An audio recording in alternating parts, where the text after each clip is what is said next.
Ara San Agustin tinuturong third party sa hiwalayang Paulo Contis-Yen Santos. Kasalukuyang pinag-uusapan sa social media ang kumakalat na tsismis ukol kay Ara San Agustin, na umano'y sinasabing dahilan ng mga usap-usapan tungkol sa di umano'y hiwalayan nina Paulo Contis at Yen Santos. Ayon sa ilang netizens, nagkaroon daw ng mas matinding closeness sina Paulo at Ara habang magkasama sila sa taping ng sikat na comedy show na *Bubble Gang. Madalas umano silang makita na magkasama sa set, at napansin ng mga fans na tila may pagka-sweet si Paulo kay Ara, lalo na tuwing break nila. Dahil dito, lumalakas ang haka-haka na maaaring si Ara ang itinuturong third party na naging dahilan ng pagkasira ng relasyon nina Paulo at Yen. Ang kanilang pagiging magkasama sa trabaho ay naging isang isyu na nagbigay daan sa mga spekulasyon na may namuong espesyal na ugnayan sa pagitan nila. Isa sa mga dahilan ng paglakas ng mga tsismis ay ang biglaang pag-delete ni Yen Santos ng mga larawan nila ni Paulo sa kanyang social media account. Ang mga larawan na ito na dati ay madalas makita sa Instagram ni Yen ay tinanggal, na nagsimula ng magbigay ng mga pahiwatig sa mga fans at netizens na may hindi pagkakasunduan sa pagitan ng magkasintahan. Hindi lamang iyon, hindi na rin naka-follow si Yen kay Paulo sa kanyang social media account,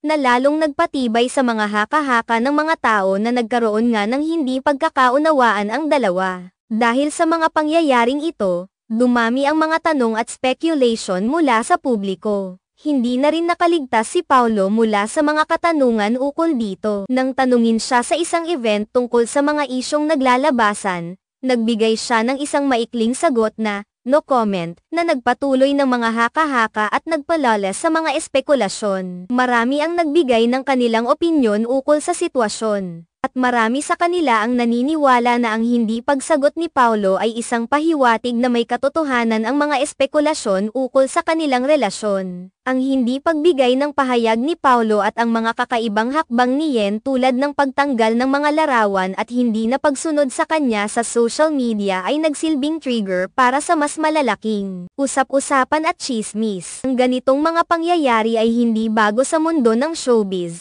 at kadalasan ay nagiging dahilan ng mga spekulasyon at intriga sa pagitan ng mga celebrity couples. Bagamat patuloy ang mga tanong at haka-haka, walang konkretong pahayag mula sa parehong pahak tungkol sa tunay na dahilan ng kanilang relasyon. Walang opisyal na pahayag mula kay Ara San Agustin, at hindi pa rin malinaw kung may kinalaman siya sa hiwalayan nina Paulo at Yen. Sa ngayon, ang mga detalye tungkol sa kanilang personal na buhay ay nananatiling pribado. At ang mga nagsusulputang kwento at tsismis ay patuloy na nagpapalakas ng interes ng mga tao. Sa huli, ang mga ganitong usapin ay tila nagsisilbing bahagi ng buhay ng mga public figures. At habang hindi pa tiyak kung anong nangyari sa pagitan nina Paulo, Yen, at Ara, tiyak na magiging sentro pa rin ng mga intriga at public speculation ang kanilang personal na buhay hanggang sa mayroong opisyal na paglilinaw mula sa kanila.